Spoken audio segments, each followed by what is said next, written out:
Στην ήσυχη πόλη Φαγιέτβιλ της Δυτικής Βιρτζίνιας, ο χειρότερος εφιάλτης μιας οικογένειας ξεδιπλώθηκε μια κρύα νύχτα του Δεκέμβρη του 1945.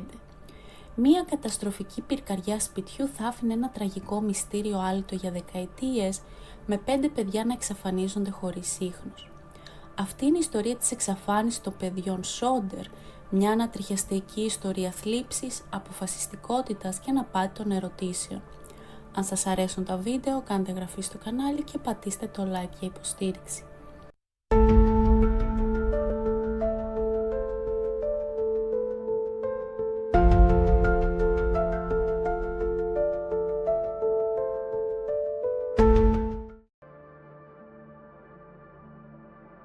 Ο Τζόρτζ και η Τζένι Σόντερ, Ιταλοί μετανάστες, είχαν φτιάξει μια ζωή για τους εαυτούς τους και τα 10 παιδιά τους στην καρδιά της χώρας του άνθρακα της Δυτικής Βιρτζίνια.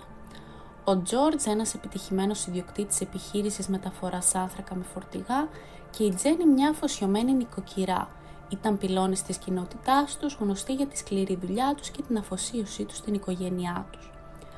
Καθώς ο Δεύτερος Παγκόσμιος Πόλεμος έφτασε στο τέλος του και πλησίαζε η περίοδος των εορτών, η οικογένεια Σόντερ ετοιμαζόταν να γιορτάσει τα Χριστούγεννα στο γοητευτικό διόρροφο σπίτι τους. Δεν είχαν ιδέα ότι ο κόσμος τους θα κατέρεε σύντομα από ένα γεγονός που θα άλλαζε τη ζωή τους για πάντα. Τη νύχτα της 24ης Δεκεμβρίου 1945 η οικογένεια Σόντερ πήγε για ύπνο, περιμένοντας ένα χαρούμενο χριστουγεννιάτικο πρωινό. Αλλά γύρω στις 1 τα ξημερώματα η Τζένι Σόντερ ξύπνησε από ένα παράξενο τηλεφώνημα από μια άγνωστη γυναίκα, γελώντας και ρωτώντας για κάποιον που η Τζένι δεν ήξερε. Απορρίπτοντάς το ως φάρσα ή ως λάθος νούμερο, επέστρεψε στο κρεβάτι. Λίγο αργότερα ξύπνησε ξανά, αυτή τη φορά από τον ήχο κάτι να χτυπά την οροφή του σπιτιού με ένα δυνατό χτύπημα, ακολουθούμενο από ένα θόρυβο κυλιόμενο.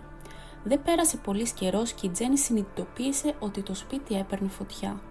Αυτοί, ο Τζορτζ και 4 από τα παιδιά τους, η Σίλβια, η Μάριον, ο Τζορτζ Τζούνιορ και ο Τζον, κατάφεραν να ξεφύγουν. Ο μεγαλύτερος γιος του, Τζο, ήταν στο πόλεμο. Αλλά τα άλλα 5 παιδιά, ο Μόρις, η Μάρθα, ο Λουίς, η Τζένι και η Μπέτι, ηλικίας μεταξύ 5 και 14 ετών, ήταν ακόμα μέσα. Καθώς οι φλόγες γίνονταν όλο και πιο έντονες, ο Τζορτζ Σόντερ προσπάθησε απεγνωσμένα να ξαναμπεί στο φλεγόμενο σπίτι, αλλά οι πόρτες ήταν κλειδωμένες και τα παράθυρα είχαν μπλοκαριστεί από έναν έντονο τοίχο φωτιάς. Μέσα στο χάος η οικογένεια ανακάλυψε ότι η σκάλα τους που συνήθως στηριζόταν στη πλευρά του σπιτιού έλειπε μυστηριωδώς. Ο Τζορτζ προσπάθησε ακόμη και να οδηγήσει τα φορτηγά του πιο κοντά στο σπίτι για να ανέβει στην οροφή, αλλά και τα 2 οχήματα δεν μπόρεσαν να ξεκινήσουν παρά το γεγονός ότι ήταν σε τέλεια λειτουργική κατάσταση νωρίτερα εκείνη την ημέρα. Η απελπισμένη οικογένεια μπορούσε μόνο να παρακολουθήσει με τρόμο καθώς το σπίτι τους κάηκε ολοσχερός, φαινομενικά παίρνοντας τη ζωή των 5 αγαπημένων παιδιών τους. Καθώς ο ήλιος ανατέλει το πρωί των Χριστουγέννων, η συντετριμμένη οικογένεια Σόντερ παρατηρεί τα καπνίζοντα ερείπια του σπιτιού τους. Οι τοπικοί πυροσβέστες, οι οποίοι είχαν καθυστερήσει να ανταποκριθούν στην πυρκαγιά, έφτασαν για να διεξάγουν μια προκαταρτική έρευνα. Ωστόσο, αυτό που θα έπρεπε να είναι μια ανοιχτή και κλειστή υπόθεση τραγικού ατυχήματος, γρήγορα έγινε ένα ενιγματικό μυστήριο. Οι πυροσβέστες δεν βρήκαν ανθρώπινα λείψανα στις τάχτες, ούτε κόκαλα, ούτε δόντια, τίποτα που να υποδηλώνει ότι 5 παιδιά είχαν χαθεί στη φωτιά. Ο επικεφαλής της πυροσβεστικής κύριος Μόρις επέμενε ότι η φωτιά ήταν πολύ καυτή και πολύ γρήγορη για να μείνει κανένα απομεινάρι. Παρά τον ασυνήθιστο ισχυρισμό, η φωτιά κρίθηκε ατύχημα που προκλήθηκε από ελαττικό καλωδίωμα και η υπόθεση έκλεισε. Αλλά οι Σόντερ αρνήθηκαν να δεχτούν αυτή την εξήγηση. Διεξήγαγαν τα δικά τους πειράματα καίγοντας σωστά ζώα σε παρόμοιες συνθήκες για να δουν αν θα μετατραπόντουσαν σε στάχτη. Ξανά και ξανά έβρισκαν κόκαλα να παραμένουν ακόμα και στις πιο έντονες φωτιές. Η χαμένη σκάλα τελικά βρέθηκε σε ένα κοντινό ανάχωμα και ανακαλύφθηκε ότι η τηλεφωνική γραμμή του σπιτιού είχε κοπεί, δεν είχε καεί.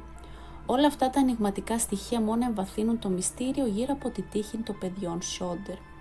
Ενθουσιασμένοι από την αγάπη τους για τα χαμένα παιδιά τους και την αυξανόμενη υποψία για κακό παιχνίδι, ο Τζορτζ και η Τζένι ξεκίνησαν μια αμήλικτη αναζήτηση για απαντήσεις. Προσέλαβαν ιδιωτικούς detectives, συμβουλεύτηκαν medium και μάλιστα ζήτησαν τη βοήθεια του FBI. Οι προσπάθειές τους αντιμετώπισαν την αντίσταση των τοπικών αρχών, οι οποίες ισχυρίστηκαν ότι η φωτιά ήταν ένα τραγικό ατύχημα. Οι Saunders άρχισαν να ανακαλύπτουν ένα δίκτυο από παράξενες συμπτώσεις και ύποπτες συναντήσεις. Πριν από τη φωτιά, ο George είχε λάβει απειλές από ένα δυσαρεστημένο πρώην υπάλληλο που είχε απολυθεί για κλοπή. Επιπλέον, η κριτική του George στον Ιταλό δικτάτορα Μπενίτο Μουσολίνι του είχε δημιουργήσει μερικούς εχθρούς μέσα στην τοπική Ιταλική κοινότητα. Καθώς περνούσαν τα χρόνια, η οικογένεια Σόντερ έλαβε πληροφορίες και υποτιθέμενες εμφανίσεις των αγνοούμενων παιδιών τους. Από μια σερβιτόρα που ισχυρίστηκε ότι είχε σερβίρει πρωινό στα παιδιά λίγο μετά την πυρκαγιά, σε μια επιστολή από μια γυναίκα ότι είδε τα παιδιά των Σόντερ σε ένα ξενοδοχείο. Κάθε στοιχείο έδειχνε να προσφέρει μια χτίδα ελπίδας ότι τα παιδιά τους ήταν ακόμα ζωντανά. Το 1968, πάνω από 2 δεκαετίες μετά την πυρκαγιά, οι Σόντερ έλαβαν ένα ανώνυμο φάκελο που περιείχε μια φωτογραφία ενός νεαρού άντρα γύρω στα 20, ο οποίος είχε μια εντυπωσιακή ομοιότητα με τον γιο τους Λουί. Στο πίσω μέρος της φωτογραφίας ένα κρυπτογραφημένο μήνυμα έγραφε «Λουί Σόντερ, αγαπώ τον αδερφό Φράνκι, θα το κάνω παιδιά. Α90 132 ή 35». Η οικογένεια προσέλαβε έναν άλλο ιδιωτικό detective για να ψάξει για το μυστηριώδες άτομο. Δεν ανέφερε ποτέ τα ευρήματά του. Παρά τις καλύτερες προσπάθειές τους, οι Σόντερ δεν μπόρεσαν να εντοπίσουν την προέλευση της φωτογραφίας ή να επιβεβαιώσουν τη ταυτότητα του ατόμου που απεικονίζεται. Σε μια περίεργη στροφή των γεγονότων, ο Τζόρτζ έπεσε πάνω σε ένα περιοδικό που παρουσίαζε μια ομάδα νεαρών χορευτών μπαλέτου στη Νέα Υόρκη. Μεταξύ αυτών ένα κορίτσι με μια παράξενη ομοιότητα με την εξαφανισμένη κόρη του, την Μπέτι. Ο Τζόρτζ πήγε στο σχολείο της κοπέλας, αλλά όταν επέμενε να τη δει, η απάντηση ήταν αρνητική. Θέλοντας να εμπλέξει ομοσπονδικές αρχές, ο Τζόρτζ επικοινώνησε με το FBI, λαμβάνοντας απάντηση από τον διευθυντή Edgar Hoover.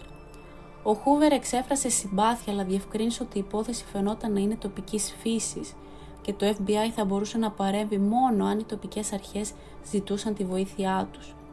Δυστυχώς, η αστυνομία και η πυροσβεστική του Φαγέτβιλ απέρριψαν την προσφορά. Τον Αύγουστο του 1949, ο Τζορτζ κατάφερε να πείσει τον Όσκαρ Χάντερ, ένα εξέχοντα παθολόγο από την Ουάσιγκτον, να επιβλέψει μια καινούργια ανασκαφή στο χώρο του πρώην σπιτιού τους. Μετά από μια εξαντλητική αναζήτηση, ανακάλυψαν αρκετά αντικείμενα συμπεριλαμβανομένου ενός λεξικού που ανήκε στα παιδιά, μερικά νομίσματα και μερικά μικρά θράψματα ανθρώπινων οστών.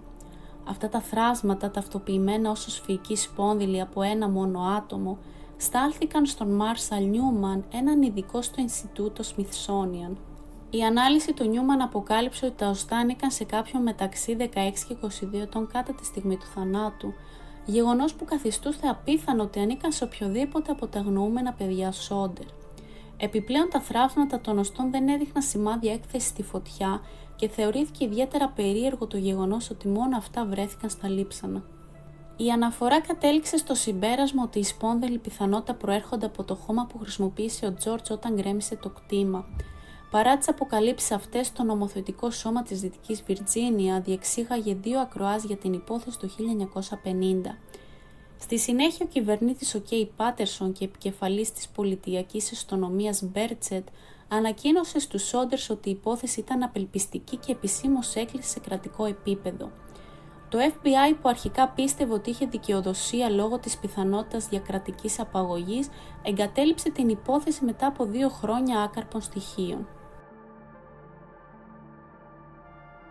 Με τα χρόνια, πολλές θεωρίες έχουν προταθεί για να εξηγήσουν την εξαφάνιση των παιδιών Σόντερ. Μερικοί πιστεύουν ότι τα παιδιά πήχθησαν σε μια εκδίκηση της μαφίας, μια τιμωρία για τις ανοιχτές απόψεις του Τζόρτζ εναντίον του Μουσολίνι. Άλλοι υποστηρίζουν ότι τα παιδιά ήταν θύματα ενός δικτύου εμπορίας παιδιών που εξαφανίστηκαν τη νύχτα και πωλήθηκαν σε νέες οικογένειες. Άλλη μια θεωρία εικάζει ότι τα παιδιά μπορεί να έχουν ληφθεί από κυβερνητικούς πράκτορες, είτε ως μέρος ενός μυστικού πειράματος, είτε ως αντίπεινα για την κριτική του Τζορτζ στο ιταλικό καθεστώς. Με τόσο λίγες συγκεκριμένες απαντήσεις, η υπόθεση παραμένει πηγή ατελείωτης γοητείας και εικασίας για ερασιτέχνες και επαγγελματίες ερευνητές. Η ακούραστη αναζήτηση της οικογένειας Σόντερ για τα αγνοούμενα παιδιά του συνεχίστηκε μέχρι το θάνατο του Τζορτζ το 1969 και της Τζένις το 1989. Η ιστορία της εξαφάνισης των παιδιών Σόντερ έχει γίνει ένα σκοτεινό κεφάλαιο στην ιστορία της Δυτικής Βιρτζίνια. Το μυστήριο παραμένει άλυτο και ίσως ποτέ να μην βρεθούν οι απαντήσεις.